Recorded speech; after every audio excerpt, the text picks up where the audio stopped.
And welcome back. How are we How are you getting getting on? on? So today's a bit of a different episode. Today we're with David. Is it Weiss? David Weiss the Weiss? Geist. Yep. Yeah. David, how about you introduce yourself?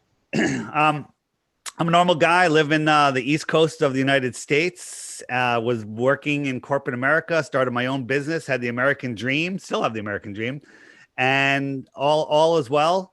I was doing a podcast on the side just for fun with some friends about different conspiracies that were happening in the world. And about 6 years ago, people started sending me flat Earth stuff, saying, "Hey, have you looked into flat Earth?" And like any uh, normal thinking person, I would just delete those messages. And if they kept coming, I would ban those people from social media for being so stupid. But then I was forced to look, and I went in with a biased mind. I went in to prove flat Earth wrong and to prove the globe.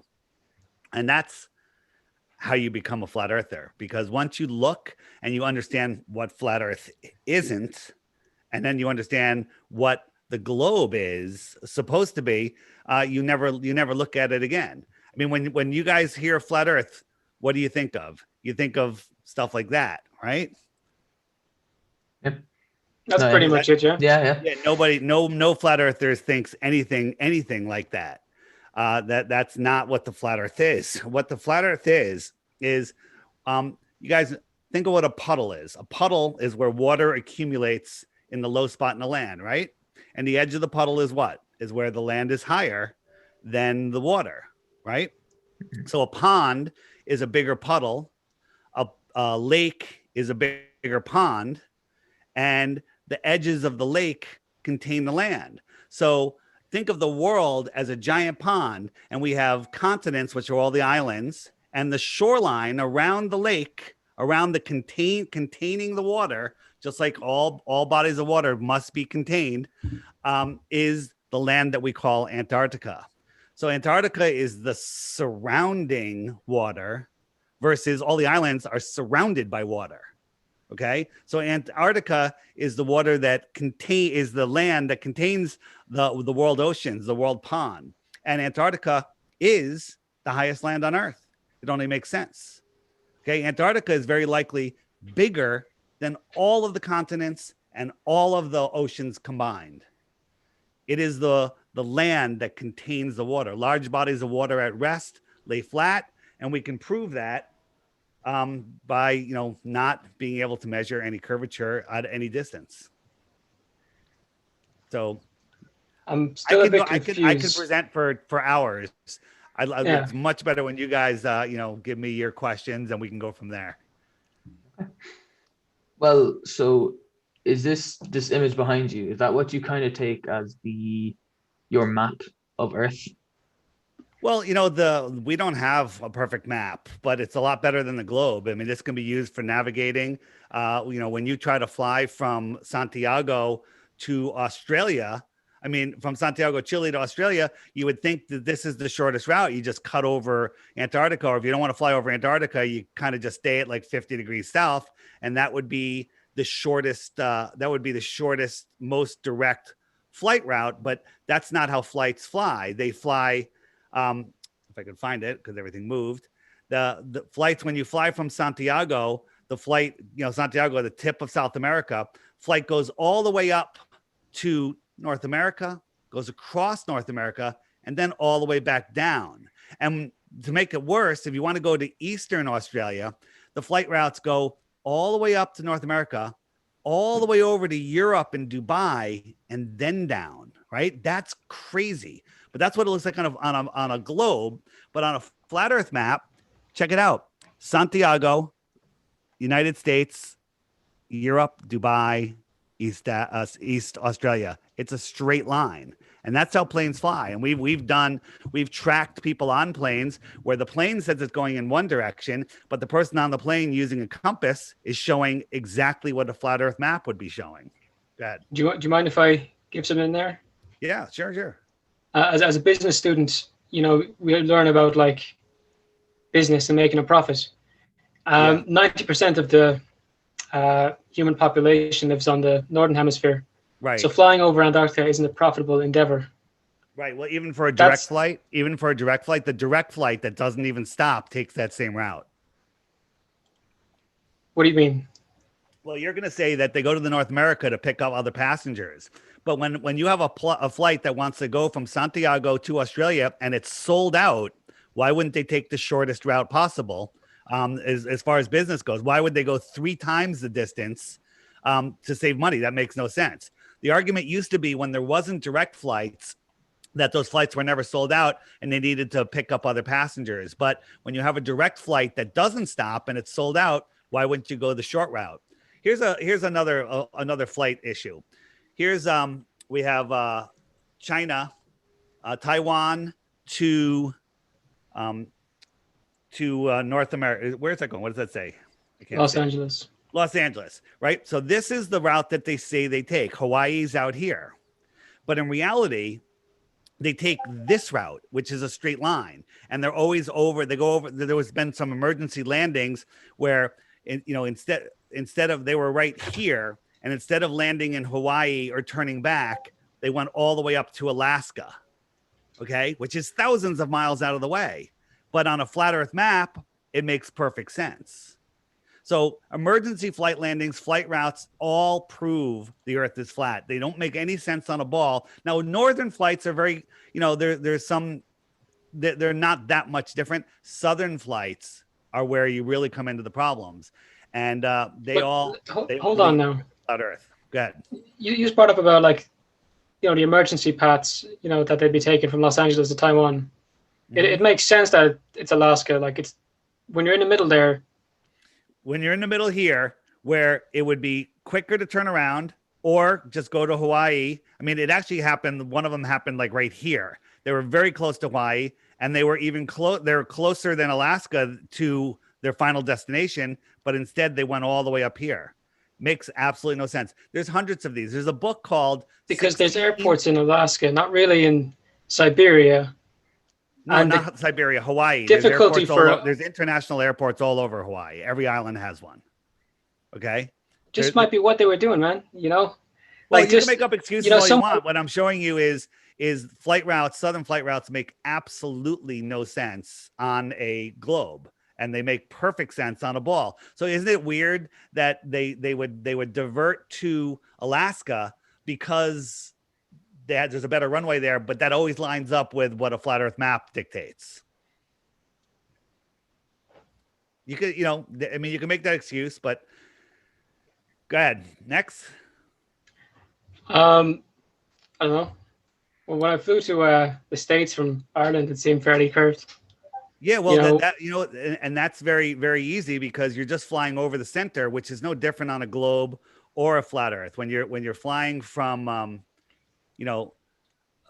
from Ireland, you're just cutting over the center of the Earth, and it's the same on a flat Earth and a globe Earth. Okay, that doesn't really align with our idea of physics. Where I can show you that. I don't have that map handy. Here it is. So if you look at where Ireland is and the U.S. is, where's Ireland? Over here? Over right about here? Where's Ireland? I can't make out that map at all. All right. Well, you know what? But it's a straight line. It's the same on a globe and a flat Earth. It's when you try to go from Santiago and go south and pop up over in Australia that you can't do it because it's a much longer flight. So, but a flight from London to New York is here. 7 hours. London to New York is just right here. A flight to Santiago to Australia is 12 hours. No, it's not. How long is it? And by the way, the direct flights from Santiago, only Qantas has the planes that do it. There's only 3 or 4 pilots, military pilots, that are allowed to fly those planes. And those planes have 7 layers of heat resistant paint on them. That might give you a little clue on what's going on with those flights. But here's the thing with these planes. They're budget airlines at best. Qantas is a budget airline? Okay, they're in the Southern Hemisphere, yes? Qantas is a budget airline? That was my question. I don't know. I don't know the airlines. Qantas Airline is one of the biggest airlines in the world. They're the ones that flew everyone to the Olympics. They have the biggest planes. They have a ton of planes. They're anything from a budget airline. Okay. But again, going back to business, it's not a profitable endeavor. Like if there's no one going to get if no one's going to get on your flight, why would you have the flight? Well, No, no, there's no direct flights to these tiny islands where no one lives, or from those places. They have to go some other place. So you're not understanding what I'm saying. People in Santiago want to go to Australia so much so that they will pack out a plane. They will sell out an airplane. And you're telling me that they rather fly 3 times the distance on a direct flight than just cut across the bottom of a spinning ball? Makes no sense. I mean, this is the flight route that they would take. You know, and if you say, well, they can't go over Antarctica, they can just fly right around here. And it's literally less than half the distance. It's a quarter of the distance. Is that accurate? Like, is that an accurate depiction of how big Antarctica is there? Well, this is an accurate depiction of how big it is on the globe, but in reality, Antarctica is bigger than all of the other lands and all of the oceans combined. That's why they tell us if Antarctica melts, we'll all be 100 feet underwater, because that's actually true. That's probably true because, you know, if Antarctica was just that 13,000 mile island, you know, continent, it would barely do anything to the world's oceans. But since Antarctica has, you know, 200 feet of ice on it, and it's bigger than everything else, it would significantly rise the oceans. All right. I mean, I'm not really convinced. All right, so here, I'll give you one. Then you guys can ask a question. Let me go, and then you guys go. How about we'll go a little back and forth? Okay. So on the heliocentric model, this is what you have to believe that's going on: that we're spinning at 1,000 miles an hour, we're orbiting the sun at 66,600 miles an hour. We're chasing the sun at 500,000 miles an hour. Okay, this is all the time, and the entire galaxy is moving sideways at 1.2 million miles per hour. All of these motions are going on all of the time, but somehow all of the clocks, all of the stars reset. Like if you go out tonight, look at the stars, next year, 10 years from now, same night, same time, all of the stars will be in the exact same position. Okay.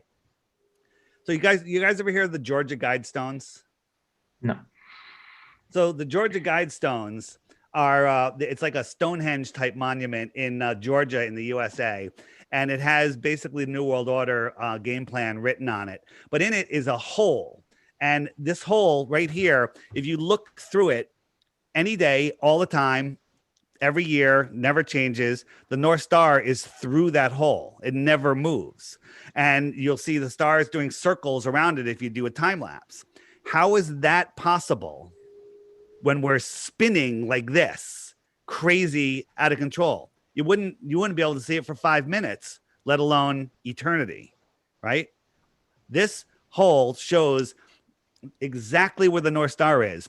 And you're supposed to believe, you know, in the time we've been talking since the beginning of this, we've traveled over traveled, I don't know, 250 million miles, and we can still see Polaris in there, right? We're going, one of the directions we're going is 500,000 miles an hour. But that picture you have there is more to do with the Earth's rotation than its movement. Like if you do a time lapse of the Earth in 10 years, at night. 10 years times the number of hours in a year times 500,000 miles an hour, that has nothing to do with the Earth's rotation. That's how far we've moved. But we're dealing with light years. Like, do you know how far away Polaris is? Yeah, it's light years away. Do you know? Do you want to pull it up, Thomas? You get the chance. I'll tell you how far. They keep changing their mind. They say it's 73 light years. It's 50. With improving technology, there will be changes. Right, and they change it wildly, but they still base everything on it based on based on their previous predictions. So let's talk about how far a star is. You guys brought it up. Let's talk about it.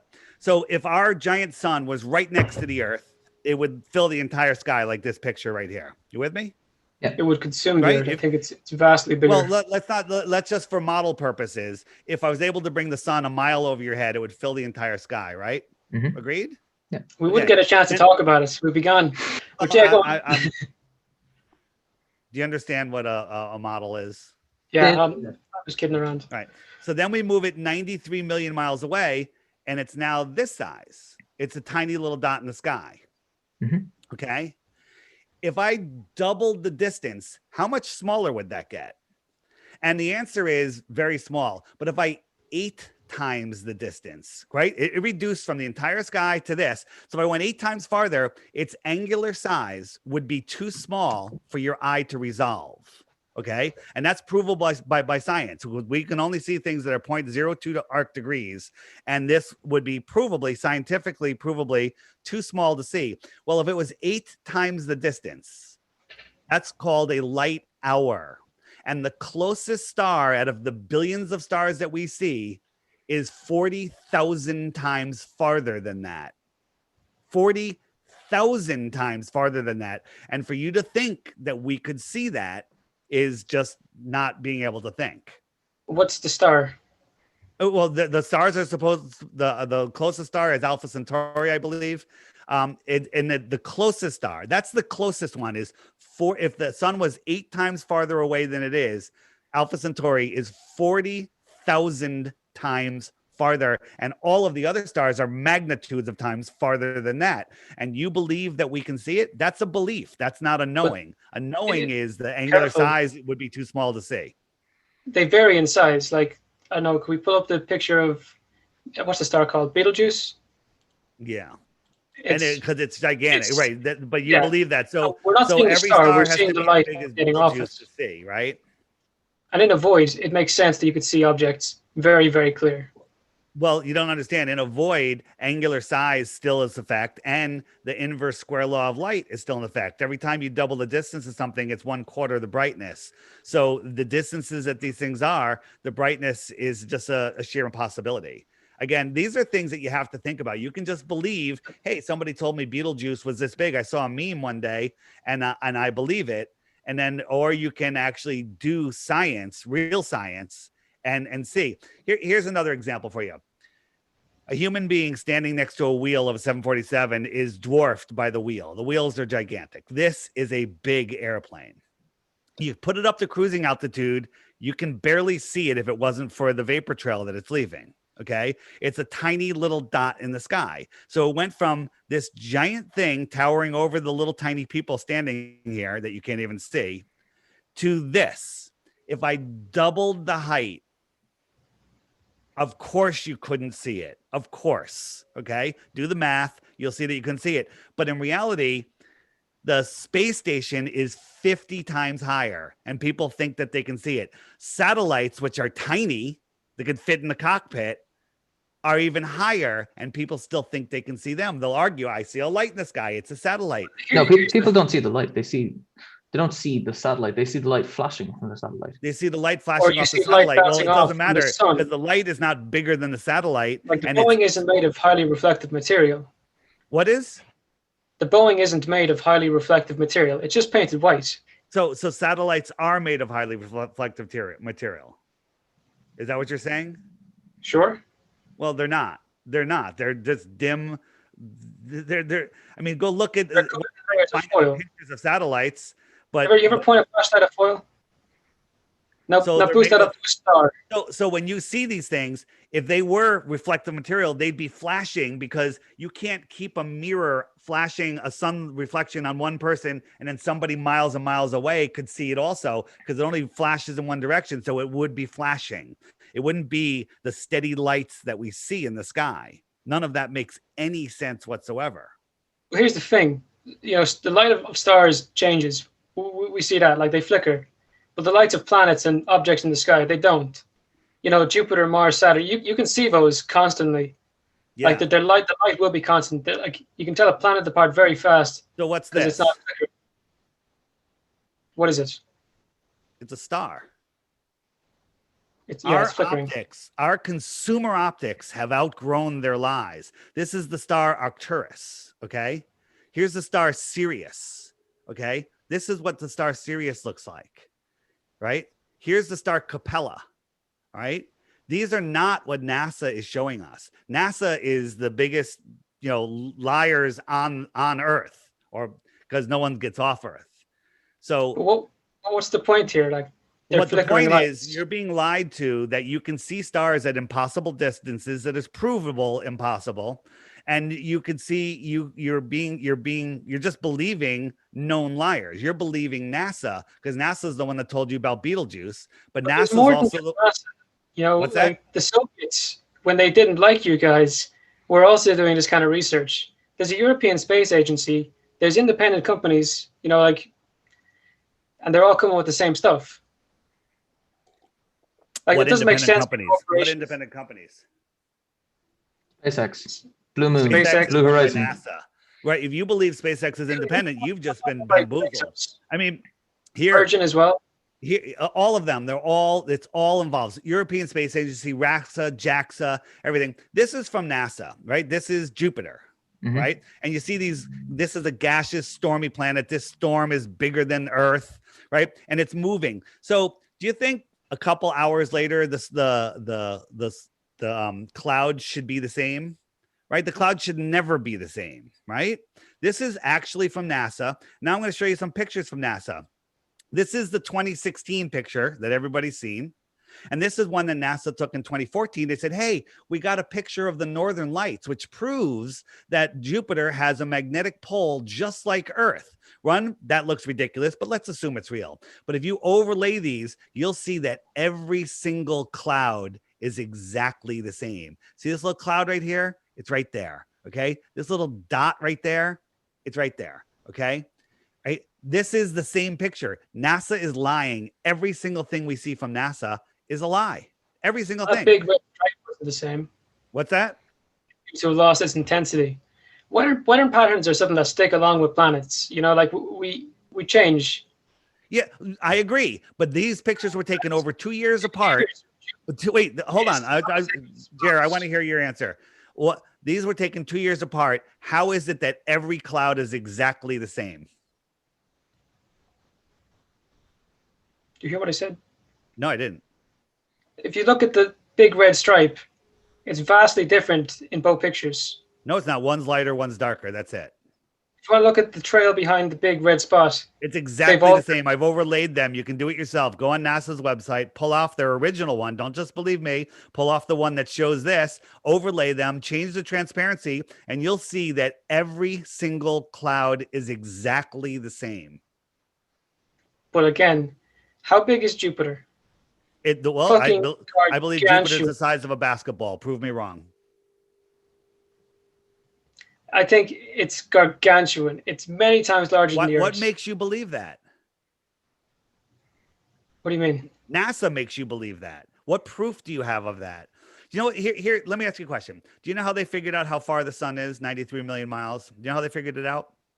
This is what they did.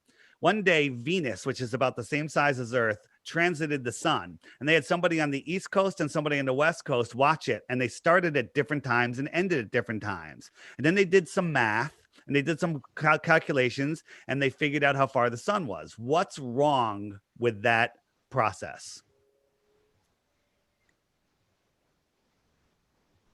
What's wrong with that process is, here, I'm going to do an equation.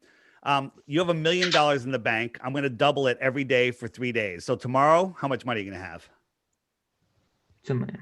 All right. And the next day? 4. And the next day? 8. So you have $8 million in the bank. Thanks. Okay. The problem with that is they started off with a ridiculous assumption that Venus was the size of Earth. They have no proof of that whatsoever other than a fable, right? Here's a picture of Pluto that NASA supposedly took. It's always a full planet. They have a desert that looks like the dog Pluto. Maybe that's my imagination. All right. Well, we'll go there. But here's a photo of Earth from NASA. And this is something we could actually measure. We don't have to take airline, flights and GPS. We can drive across Mexico, and we could drive across Baja, and we could take a boat across this inlet here, and we could figure out that it's 934 miles.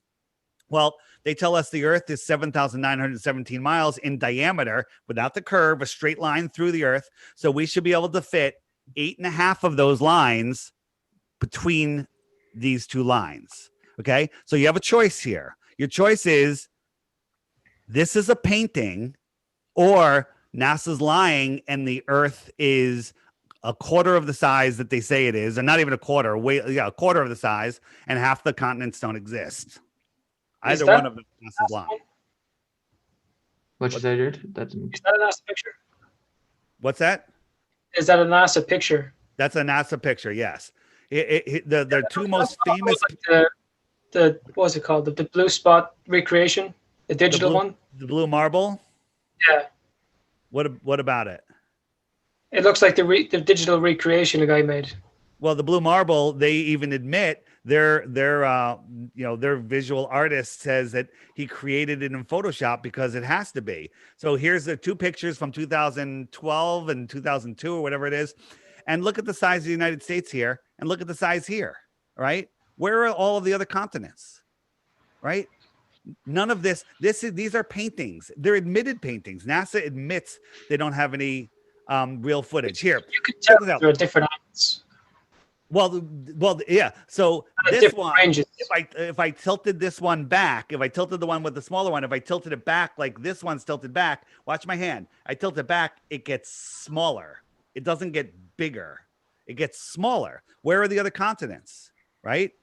Where are the other continents? You'd have to believe that all of these other continents outside of this circle are on the other side of this ball. I've seen something similar to this, and it's a picture of the blue spot photo where you're showing Africa only. But in the picture, you can see India, you can see Southeast Asia, a bit of Brazil, a bit of Australia, and Antarctica. Okay, pick which one. Which one do you like? Which ball do you like? Pick any one you want. They're all paintings. Okay, they're all paintings. None of them are real. That's not what you would see when you're up just at 120,000 feet. This is what the Earth looks like. Okay, This is a very select portion. Like, do you think you could see those lines that you can see in that picture from that distance? this is 120,000 feet. They're showing those pictures from millions of miles away. Okay, this is 120,000 feet. The Earth is washed out, white, with a small local sun with a hot spot below it. Okay. None of that, your belief here, so I assume you guys believe in the space station, right? Man, I have friends who are studying science, and I don't think they're being fed bullshit. Well, Like, actually, the school indoctrination system is complete and total bullshit. Astrophysics, nonsense. Astronomy, complete and total nonsense. I took 4 years of astronomy. I was the man. I knew my shit. It's all nonsense, right? So just hear me out, and stay friendly here. We're still buddies, even though we disagree. You believe in the space station, right? Yeah. Of course. You're easily fooled. Okay. Here, why don't we see any land down here? Could be over the ocean. Could And be. you're seeing such a tiny segment of that screen. Yeah. Does that look like we're far enough away? Does that look right for the space station? Or was this photographed in somebody's front yard and we just turned it upside down to show you how easily you can be fooled? Right? That's all it is. That's a video from somebody's front yard, right? When you look at stuff on the space station, you're looking at people doing all sorts of tricks. They're floating on wires. They're, here, check this guy out. He gets tangled in his wires. This guy has to grab his wire and pull him over, right? This guy, the wire broke and he fell, all right? This guy, look at the wires. He's hanging from a harness. It'll go back. This guy didn't have the leg muscles to pull his knees up to do his flip, right? These are all people in front of green screens, right? And I can prove it to you, right? So here, watch him grab the wire. Watch, he grabs the wire on his shirt. You can see it, right? This happens all the time with these guys because they're just lying. That's when they're in front of green screens. Other times, they're using digital reality. Watch over here. Nothing there. Oh, look, there's a stuffed animal. They beam it in. This is called augmented reality. They're playing with digital artifacts and pretending that they're floating in space, and that they're manipulating these things. That was just the simplest of editing. I'm an editor. That is so. Well, that's from simple. NASA's website. This was during a live interview. What's that? You can edit on live video. Okay, so okay, I'm with you.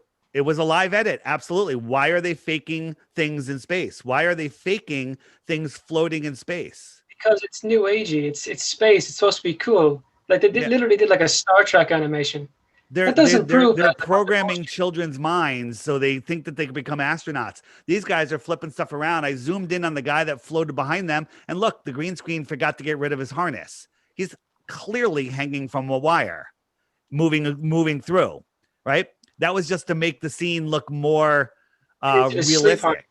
You know, astronauts have to harness themselves into a bed, into a sleeping bag. No, their sleeping bags are tied to the wall and they're in the sleeping bag. This guy, he's traveling down the hallway with a harness on for what reason? No. Here, how about this? Chris Hatfield's playing guitar. This guy's holding the microphone. These guys are in different rooms. They're in green screen studios, and this guy misjudges where the microphone is and accidentally sticks it into Chris Hatfield's neck. Watch the microphone go into his neck. Okay, this is green screen trickery, right? They're lying. You catch NASA lying once, you have to unwind it to we never went to the moon, right? Stuck it in his neck. We have hundreds of these. Here's Don Pettit showing you how you drink coffee out of a plastic bag and how he just drank the coffee and this is just the residue that's clinging to the bag. But watch what happens when he lets go. The CGI coffee gets out of sync with the bag, and there it is. It jumps out of the bag. Okay. This is CGI. This is not a glitch. This is them faking us. They're always flipping things around. This is how they trick you into believing complete and total nonsense. It's a compression error, which happens. This is a test. Fairly often. This is a test. It happens in every episode of this as well. Yeah, a compression error where just the coffee leaves the bag, but the bag doesn't leave the bag. Just the often compression errors are just in one part of the screen. It could affect one pixel. We could agree to disagree on that. Is this actual footage from the moon landing of the rover connecting with the orbiter, or is this a rejected clip from a South Park video where they were going to go to the moon because the animation wasn't good enough? Which one is it? We're about 20 minutes in. We'll take a time out. Yeah. Myself and Thomas haven't done much talking. Okay, no problem. We'll get to it, absolutely. Thomas, do you have anything? Can we talk about the moon real quick? Yeah. Because we all see the same side of the moon, right? Yeah. On your flat Earth model, that doesn't really work. Well, that one to me real quick. Yeah. Also, there will be constant eclipses completely all the time in a flat Earth model. Not true. Not true at all. The flat Earth, the sun and the moon are small, and they migrate between the two tropics. And only the sun goes between the inner tropic and the outer tropic once a year. So it travels back and forth every 6 months. The moon does it every 28 days. And only when they're both at nodal points will they overlap and cause an eclipse, right? And if you want to get into eclipses, you know, the lunar eclipse is provably not the Earth doing it, but this is how an eclipse happens on a flat Earth. Okay. This, by the way, the speeds that these things are moving are not to scale, but this is how it works. That's a nodal point. That's when you have an eclipse. Okay. Can you explain the seasons? Like 100%. 100%.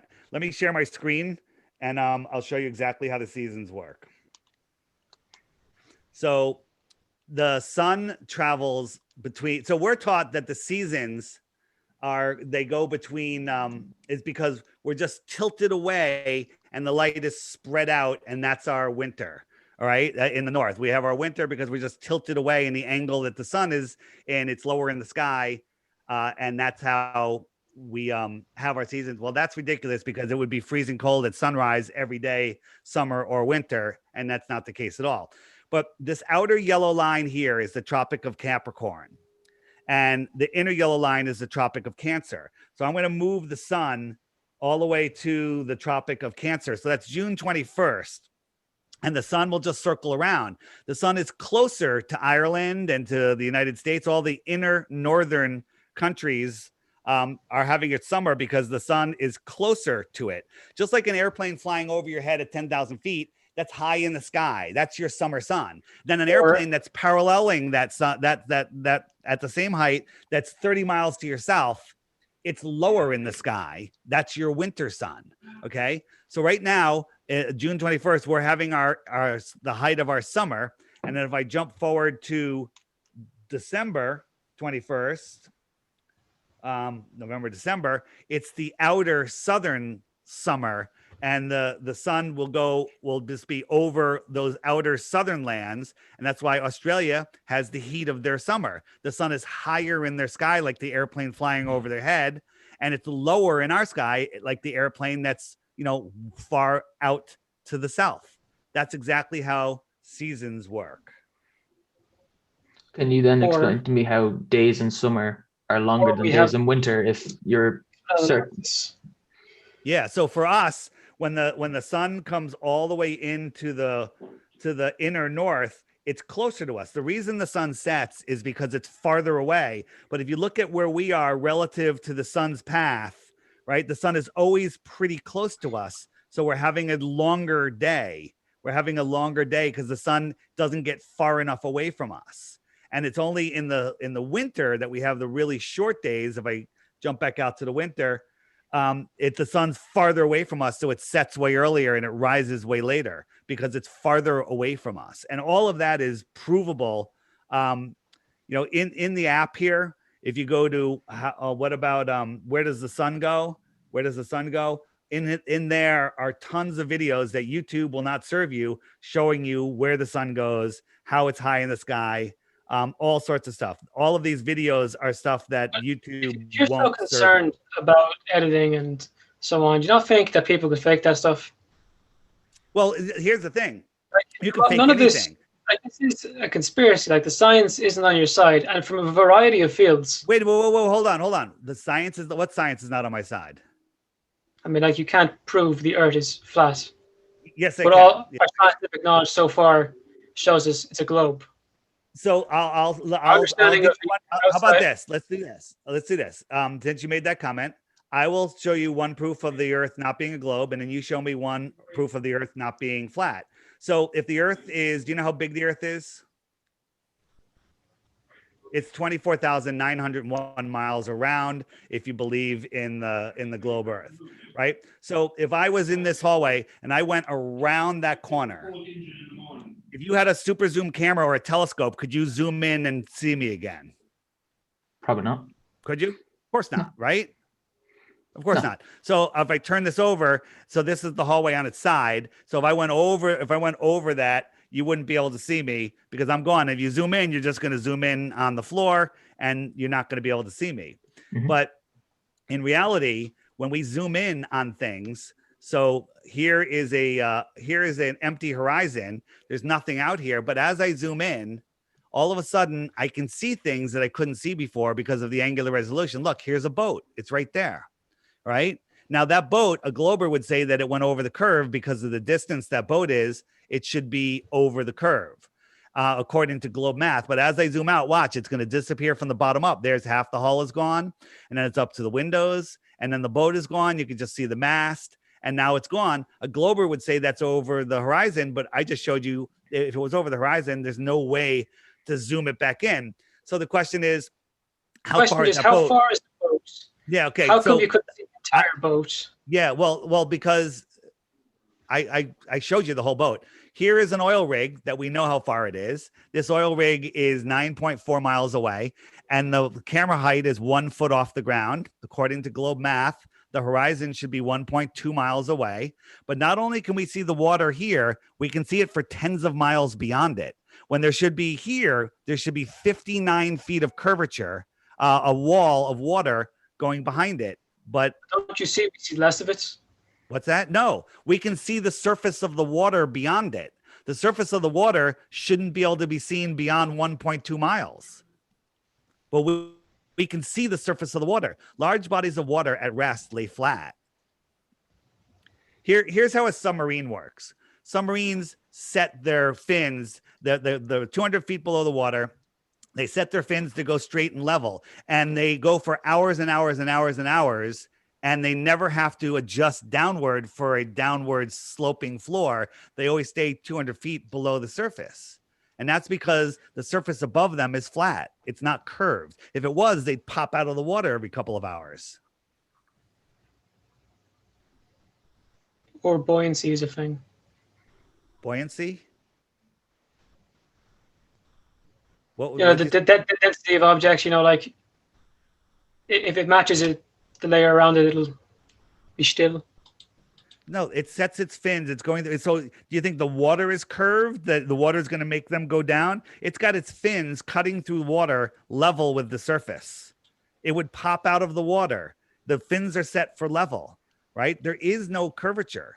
So now you guys, what proof do you have that you live on a globe other than belief in Beetlejuice or belief in whatever? What proof do you have? What about the fact that South America, Australia, and Africa can all see the Southern Cross? At different times, yeah. So Santiago can see the Southern Cross 12 hours after Australia can see it, because the stars are above us are all turning, and every 12 hours they're at the opposite ends of the Earth. Lads, I'm having a bit of an error here where I can't see this. I'll leave and come straight back. I can pause it for a sec. Yeah, go on. Go. Well, hold on. There. Please. Right, we're good. All right. So everything we see in the sky is circling around us in the ether. So, you know, when the Southern Cross is over here, right? Mm-hmm. Well, 12 hours later, it's over here. So nighttime, these guys can see the Southern Cross here, and then 12 hours later, the Southern Cross will be over here. But That's why Australia and Santiago can both see the Southern Cross. When we send cameras up into the sky called satellites, they say otherwise. Well, like I understand you don't believe in that, but like that's the evidence we have. And just to get onto the ice wall point, in 10,000 years of human civilization, not one has ever documented an ice wall. Well, okay. This are so many assumptions right there. One, no one's ever documented the ice wall. Couldn't be farther from the truth, because there's a billion pictures of the ice wall and videos of the ice wall, right? There's no even, it's not a wall. It's just the shoreline. There's a difference between, you know, a glacier and, you know, high ice. This is not a glacier. This is the shoreline of Antarctica. You could see beyond that line there. No, you can't. That last picture. The shoreline of Antarctica. No one even denies this. No ballers even deny this. This is the shoreline of Antarctica. Mm-hmm. Okay, it is the water that it is the land that contains the water. You can't have a container. Water cannot exist without a container, without breaking up. Water is level. There's Antarctica, and the tens of thousands of years. Gravity being the container. Hold on. Gravity is not a container. Gravity is a force. If you want to get into gravity, we can talk about that. But it's holding everything down. Well, if you jump, you're not going to fly away. Like the water's being held on by the same thing as holding us down. Gravity works by pulling us towards the core of the Earth. So you believe that, you know, because mainstream science says because we're spinning at the equator, the water. Not mainstream, just science says. Okay, science says at the equator, the water's bulging 14 miles high because of the centrifugal force. It bulges 14 miles high. You want to deny that? Does it? That's what science says. Well, it's pretty hard to figure out because, you know, it's spinning so slowly. You know, we make one rotation every 24 hours. It's still going 1,000 miles an hour. I'd argue that. Okay, so the Earth is 24,000 miles around. It rotates once a day. How fast is it going? Pull that up. Well, try this. 24,000 miles divided by 1,000. 24,000 divided by 24. Try that. Thomas, you want to take a stab at it? What's 24,000 miles divided by 24 hours? That's 1,000, something like that. Something like what? 1,000. Yeah, 1,000 miles an hour. That's how fast it's going. And when you're going 1,000 miles an hour, you're dropping at like 5 miles a minute. Okay. We have all of these motions are going on. And somehow we, you know, with the equator bulging 14 miles high, but we have lakes that don't bulge at all. They don't even ripple, right? 14 miles high, an airplane flying from the north to the south has to climb an extra 3 times its height just to skim over that bulge. That never happens. This is a calm lake. We're not moving, right? You couldn't have things like this on an Earth that's moving in 4 different directions at once. But it's on such a grand scheme that like it wouldn't really affect you. Like, do you think bacteria are getting flung around the place, left, right, and center? Like, it's relative to our size. Like, how big is the Earth? 1,000 miles, per hour? That's not all that much on the grand scheme of things. 1,000 miles per hour is moving faster than the speed of sound. Here, let me ask you this. So at the equator, it's spinning 1,000 miles an hour. How fast is it spinning 1 mile from the North Pole? Also, just because the Earth's wider at its bulge doesn't mean the water's up even higher.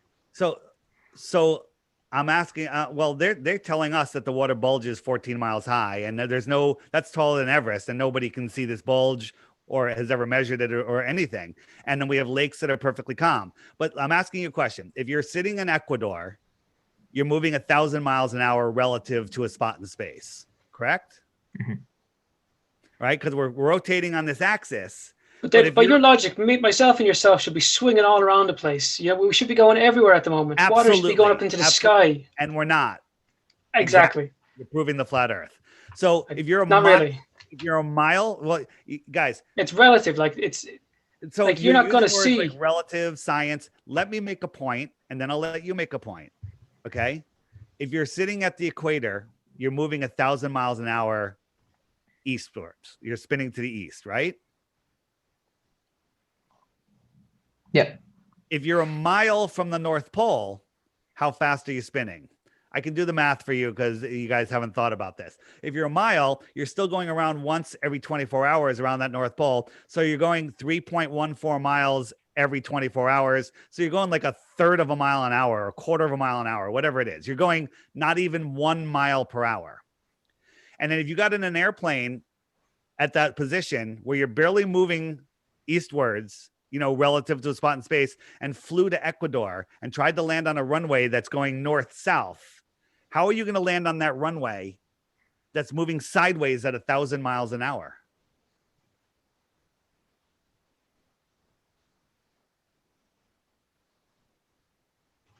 You've lost me there.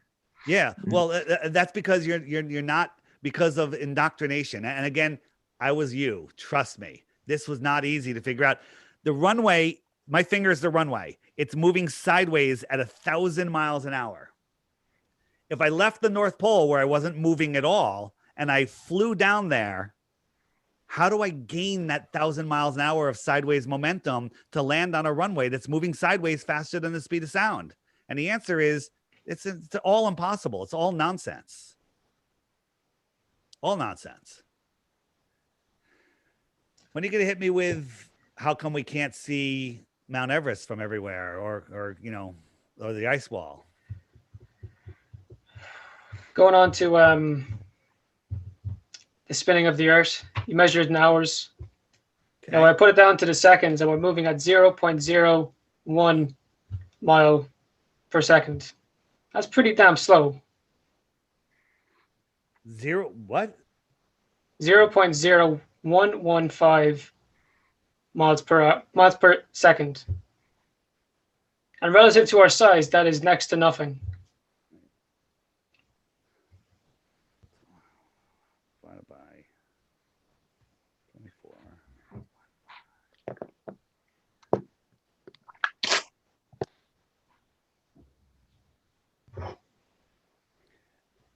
A 1,000 miles per hour. How are you? I don't understand how you're getting that. 1,000 miles per hour. So 1,000 miles per hour divided by minutes. Put into seconds. 60 minutes equals 16 miles a minute. Is that right? Divided by 60 equals 0.27 miles per second.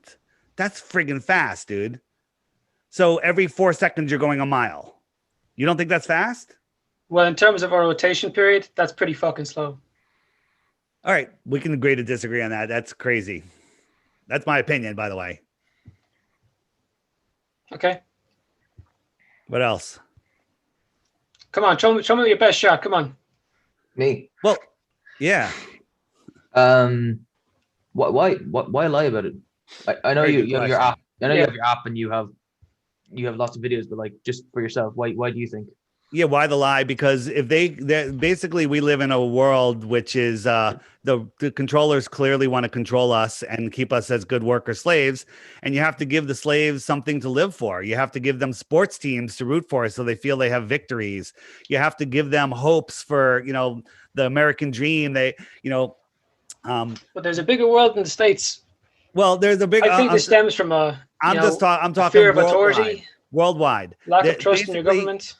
Basically, if you can convince people that they are insignificant specks spinning in an infinite universe, in a godless or distant God universe where their lives don't matter, they have no meaning, then you have them in what I call the mind matrix. You have them living in a prison planet where they don't realize that there's more. They don't realize that they are at the center of creation, and they have true power. Nobody has dominion over us, but they want us to believe that we do. They can't take away our God-given free will, but we willingly give it to them because we think we're nothing. We think we're an insignificant. But that doesn't make sense, David. Like, if Sure this was such a big thing, you wouldn't be allowed to do this. That's not true. We have free will. And by the way, Yeah, we but are if it was a big censored. We are conspiracy, highly censored. So here's the thing. You think that we've known that the earth is a ball for hundreds of thousands of years, and that's not we've true at known it all. since 300 BC. Yeah, how do you know that? Because Greek philosophers were measuring the stars and where they were in the sky. What was his name? What do you know? There was the many. philosopher's name? What was the one's name again? Aristophanes. Aristotle. He then Aristophanes. went to Egypt to check if the stars were in different positions or if he could see more, and he did, which proved the curvature of the Earth. All right. And this was ages ago. Okay. This is back when one, God was a boy. One thing at a time. Let me respond to show you that that you're completely, that's a foregone conclusion. Imagine the three of us are in a room with a 10-foot high ceiling, and it's a big empty room, and it's got random recessed lights in the ceiling. We'll call those stars. Now I'm going to expand that room to 20 miles wide. Okay. And I'm going to send you 15 miles that way. Okay. When I look at you, I can't even see you because the ceiling has merged with the floor, and you can't see me because of the same thing. And then when we both look up, we're going to see completely different lights in the ceiling. Okay. Does that mean that the room is a ball? Okay, thank you. So the next thing is Aristophanes, which is the thing that you're talking about, where he did this thing with sticks and shadows. He noticed that a well, he could see the sun in the bottom of the well, which means that the sun is directly above him. 500 miles away, he had his buddy who put a stick in the ground, and he put a stick in the ground. His stick had no shadow. His buddy's stick had a shadow. And the only way that can work is if the earth was curved, because those lines should intersect. And he figured out the size of the earth, right? Is that the story you're talking about? No, they just discovered curvature by doing that. No. He calculated curvature. He didn't discover it. He calculated it because two sticks in the ground, one of them, he's assuming sunlight comes in parallel. And the only way... Which if it's overhead, it'd be pretty close. Otherwise, the stick would have no shadow. Right. If light is just parallel, there would be no shadow. 100% agree with you. Have you ever seen parallel rays come in? There's pictures of that, isn't there? No, there's tons of pictures. Pull up parallel sunlight if you can. Here, this is what sunlight looks like. Go visit yourself. This is what sunlight looks like. The only way you're going to see parallel rays. I've seen it. Okay, well, I've seen it when I was in Florida. You've only seen drawings of it. But here's the thing: it doesn't even matter. It doesn't matter at all, because on the flat earth, the sun is small and local. And here is the same thing. You got the sunlight over this stick in Said, no shadow. 500 miles away, there's a shadow. I can do a calculation and tell you the sphericity of this ball. What? That's the wrong guy. It was Aristotle. No, it's Aristophanes. You're wrong. It doesn't matter who it was. I don't care if it was Joe Mama. It was, this is showing you that it works on a flat earth also. It doesn't work. Gravity doesn't allow for a flat earth. Okay, so gravity. Let's talk about gravity. Gravity is a myth, right? Mainstream science says, quote, we don't know what gravity is. We don't know how it works. Jump for me right now. What does that mean? You'll prove gravity. No, it doesn't. If you raise your arm, I prove and it wants to density. sink back down. You're proving gravity. So hey, Jared, let's see if you're willing to learn something new based on new information. Okay, so on a flat Earth. So wait, first, gravity. They say they don't know what causes it. They don't know what it is, but it has to exist because, just like you said, if I jump, I go back down. But they also say we need to invent dark matter and dark energy that accounts for 96% of space is dark matter and dark energy. You know why? It's the void. It's what we call nothing. It's a scientific name for nothing. Yeah. So the reason that no one's seen it or anything, but the reason it has to exist because it's literally nothing. That's why no one's seen it. You can't do anything with nothing. It is but scientific. Gravity doesn't work without it. Okay, so that's crazy. Of right? course That's it doesn't. crazy. No, that makes perfect sense. If there's nothing and then you have something, then gravity will work. Right. If everything is something, if the whole universe was solid, you wouldn't see much gravity going on. It would just be stagnant. All right. So first, you're just making wild assumptions. Here's something we can test. The Earth itself has a negative charge to it, a testable, measurable, a negative charge that's pretty much the same everywhere. Okay. In the air, there's free energy in the air. Every meter you get off the ground, it goes up by 100 volts. Sounds like a lot, but it's true. You can look into it, right? There's free energy everywhere. The negative charge of the Earth makes just a slight attraction. It's very weak force and it attracts things down. So down is down for me here. Down is down for Australia over here. Down is not up for Australia. Down is down because the Earth sets that negative charge. Now, the then buoyancy and density sort everything else out. If I had a basketball and a rock and I held them in the air over a swimming pool and I dropped them, they'd both fall through the air because they have an attraction to go down, but they're denser than the air. The basketball would sit on top of the water and the rock would go to the bottom of the water. So how do we prove this? How do we test this? Well, we can take But the reason that would happen was density. Let me finish what I'm saying. Electricity. Here's a Van der Graaf generator, and we're gonna take this metal plate and we're gonna apply a negative charge to it, slightly stronger than the Earth's negative charge. And when we do, little wood chips go up, right? Not just metal, wood. We do it with metal. We do it with what do we do next here? Here's iron, right? When this charge is stronger than the Earth's charge, things go up. Right? So it's not defying gravity. It's just overpowering the negative charge of the Earth. And buoyancy and density sort everything else out. That's why when I jump, I go up. I can jump, but somehow the gravity can hold on trillions and trillions of tons of water and cruise ships and cargo ships upside down in Australia. That's insane. That's insanity. That's indoctrination. But gravity doesn't have like certain what? Why wouldn't it work in Australia? Why wouldn't gravity work in Australia? It would be equal pressure everywhere. So the gravity is able to hold trillions and trillions of tons of water and cruise ships upside down. But I'm able to jump. I'm able to defy gravity. How much gravity do you need to hold on to all that water? Well, it's relative. Like how high can you jump? Relative. All right. There you go. Like you're producing energy. No, jump, but there's a kinetic negative energy charge. going I'm up. more dense than the air. I'm more dense than the air. A helium balloon is less dense than the air. Therefore, the air displaces it and pushes it up. It's very simple. Next. So you don't believe in gravity? I don't. Well, gravity is a theory. I just showed you a provable, testable, repeatable, scientific explanation for what's happening, and I'm able to prove it. You ever see those tinfoil triangles that they put a negative charge into and they float up in the air? Is that defying gravity or is that defying a negative charge?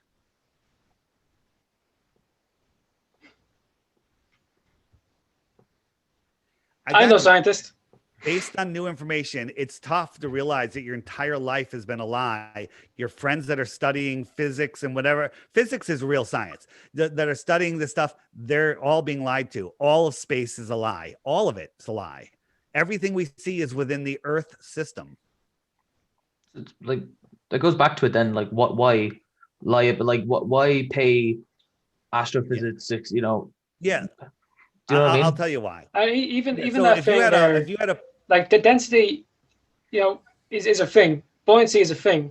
Like there's that gas, sulfur hexafluoride, and like you can make like tinfoil float on it, because it's so dense, it's denser, almost like a denser than the liquid. air. Absolutely, it's Blah, blah, denser than the blah. air and less dense than the air in the tinfoil. Got it. Perfect. But that's not like getting rid of gravity, because No, it's not getting rid of electromagnetism either. Buoyancy and density sort but you everything said you else don't out. believe in gravity. I said gravity is a theory. They've never, every experiment to prove mass attracting mass doesn't work. Every plumb line hangs straight down. A plumb line next to the biggest mountain of the world doesn't hang sideways. It hangs But straight even down. things have different, like, I guess, charges. Like if I drop an orange and I drop a stone, they fall at the exact same rate. If I drop they you don't. and No, they don't. No, they exact same don't. rate. No, they don't.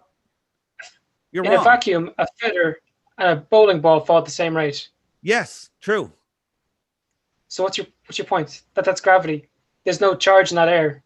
No, it doesn't matter. The negative charge on the Earth attracts things down. And, Like and the by fact the way, that have you ever done that fall on the experiment Earth, yourself? They can't even create a vacuum on Earth. A you vacuum. can get pretty close. An absolute vacuum is very difficult to make. Yeah, That but is space is very- an absolute vacuum, right? Yeah, but we can't create space. In all Well, fairness to us. space is an absolute vacuum. How come it doesn't suck all the air up and away from Earth? Gravity. Gravity. It did So it- I can it take. took- it so took wait, it away- hold on. Relative. It took I it can off take a Mars. straw and with the weak vacuum of my lungs, suck air and water up and away from gravity. With just that. I can do You know that why? and suck air and water up and away effortlessly. But the vacuum of space can't because gravity is holding on. You to can the do air. it because you're at the same atmospheric pressure as the air around you. What does that mean? I can do it. I can do it at 10,000 feet. I can do it as high as I can breathe. No, if you went up to space, it would suck the air out of you because the atmospheric pressure is different. If you're on the same level How as it, come the space station doesn't explode? it's pressurized. It's Like pressurized. they specifically designed it for the vacuum of space, and even now Right. that where they are isn't a complete vacuum. Oh, it's not. So Well, how's they're it at the falling edge of space, perfectly like- around the Earth? How's it falling perfectly without slowing down? It is slowing down. They know it's going to crash eventually. Really? That's been proven. It has. But who has been proven by? The people that show us this, and the people that are The reason that the ice is a people that different show color us is because it's this? a different kind of ice. What is It's a different kind of ice. what is Like on Pluto. who, the people that are telling you about Pluto are the people that are saying that this guy's floating upside down with a microphone in his neck. You never know. He might have a very resilient neck. Okay. Anything else, guys? Because do you have anything else? Because I can keep presenting, but it doesn't sound like you're really interested. No, I'm absolutely interested. It's just like again going on earlier, Dave. Like if we disagree, it's not a personal thing. It's just So here is water. You've seen. I assume you have some water near you. When the sun is setting, you get this line across it, just like you get it across this flat floor. You can do this experiment yourself. You can get a shiny piece of metal or plastic, set up a light so it's on it, so you see the line going across it, and then give it the slightest bend whatsoever, and the line stops. It turns into a point. Okay, this can only happen on a flat surface. This can only happen on a flat surface. and on a curve, the flatness is relative. This could only happen on a flat surface with a single source light. It wouldn't show up like that. It would just show up as a point, and that's it. You wouldn't see this line. And saying relative and science, that doesn't mean anything, right? No matter how high we Science go, would argue. the horizon always rises to eye level. It doesn't curve away. But like, see how small that is? In that third picture, you could see individual clouds. I can see that from where I am. Right. Here, answer me this. So in December, the guy at midnight over here is looking away from the sun at the stars. Okay, the stars that are over here. All right, all the stars that are on this side of the room. And then 6 months later, midnight is the opposite direction. It's that way, and he can see the same stars. Explain how that happens. What's it called again? Whatever it's called a stellar parallax. That makes no sense. Stellar parallax. Dude, no, I'm not an expert in this. I tried to figure this thing out earlier, and like there's plenty of videos on it. Well, there's plenty of videos, but think about it. You're looking at me right now. Can you see the door behind you? Sure. No, you can't. Okay. If I look at the video, sure. Well, again, you're making jokes. You're not facing reality. This guy can see the same stars as this guy does. So this is bullshit. This is bullshit, right? Bullshit.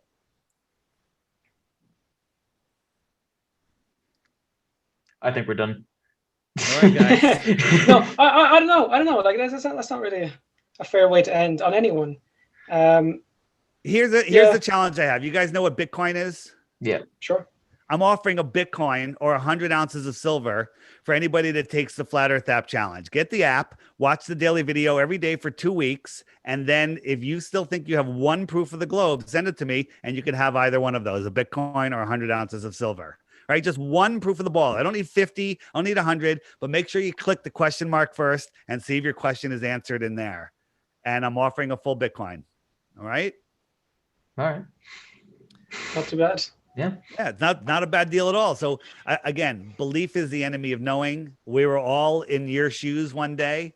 Thomas, I see you're looking and trying to think. It's difficult to think when we were indoctrinated in school just to memorize and regurgitate. And the people that memorize and regurgitate the best become the professors and get to teach the next generation. But I keep pulling this on. That is relative. Like education systems are very different across the world. Right, but the ones like the Finnish education system, the Irish and the American are very different. Absolutely, but the ones who memorize the stuff in the textbook the best become the teachers. Here's something I was trying to say before, and I didn't. Is in the 1920s, everyone on Earth knew it was flat. This is a new thing. It's less than 100 years old. Okay, I interviewed. The Earth was traversed like in the 15th century. No, that's all a lie. All of our history is a lie. There was a worldwide. But there's no benefit to that, David. Like no one's benefiting from that idea. Why would you do it? Dude, that's where you're not seeing it. In the 1800s, there was a worldwide civilization called Tartaria here. Okay. All of that, something happened. There was some sort of cataclysm, and the rebuilding of society was when we were hijacked in the late 1800s, early 1900s. Okay. And the proof is everywhere. There's buildings with towers and domes that we couldn't build today, but supposedly people built them when we had horses and buggies. It's nonsense. Right. And I interviewed a woman back in February of 2020, and I was interviewing her about the world's fairs, and she had such a great memory. I asked her what they taught her in elementary school about the Earth, and she said they taught me the Earth was flat. We found another woman from Croatia who said in the 1930s, everyone knew the Earth was flat. We found on microfilm newspaper articles about teachers being persecuted in the early 1900s for trying to teach heliocentrism, and they were threatened to be jailed, right? We found tons of this stuff. So this entire belief that that the Earth has been a ball for 500 years or 2,000 years is a lie. The Aristophanes story that we were talking about, that was inserted into textbooks in the 1980s. That story didn't exist before the 1980s. It's a made-up story, and the test has never been reproduced. Or archaeology exists. Archaeology exists, but a lot of it's nonsense. I mean, we've sent stuff to labs to be carbon dated, and they dated it at like 10,000 years when it was supposed dinosaur bone that should be millions of years old. But it's all nonsense. Carbon dating, is probably good for maybe 100 years, 200 years, maybe, but that's about it. You believe in you. Our paleontology friends would say otherwise, like Dr. Jack Horner. Of course. What about like volcanoes and the dinosaur? What's that? Of course, Jack Horner is trying to rebuild the dinosaur from the chicken genome. So they're really rebuilding them from. They're just speculating. They find like one bone. They find like whale bones on top of a mountain, and they think that it's a dinosaur when in fact it's a whale. So the whole idea of dinosaurs is. Dinosaurs were invented by this, I forget his name, some royal guy. He came up with the idea of a dinosaur, and then 1 year to the day, he discovered the first dinosaur. Or the dating could be wrong. What about you were about to bring up Jack Horner reversing the chicken gene? He's trying to reverse chicken genetics because he believes that chickens are descendants of dinosaurs. Yeah, Yeah. that's not true. Chickens are descendants of chickens. But Humans are how, descendants of how humans. he's done it? Like No, yeah, all he's failed with is tail. He can do all the chickens rest. are They descendants give of it a chickens. snout Period. like a dinosaur. Yeah. Dude, And this this is is a lot from to take in. I don't expect you guys to buy it, but I hope you I'm looking forward to you airing this, and you'll get some interesting comments. I agree, Will. I think we will. Like, Dave, you've been a fun guy to talk to. Like, normally we talk to like actors or comedians, blah, blah, blah. So this is kind of out of our comfort zone, you know? Yeah, no, listen, no worries. And it's okay to admit you were wrong at one point. One point, maybe not. Maybe I'm the crazy one. I'm the guy that says the earth is flat. So, we'll give you the advantage there. But ask yourself, what's the number one reason you live on a ball? And when you realize you can't come up with one, then you might have to start questioning your belief system. Sure. Sure. Thomas and Jer, it was a pleasure, and I look forward to this. Send it to me. I'll send you some images if you want for use for a thumbnail, or I'm happy to make one for you if you guys aren't good at it. Yeah, thanks very much. Yeah, this has been interesting, Dave. Thanks for coming on. Thanks. And behave yourself. All right, guys. Thanks.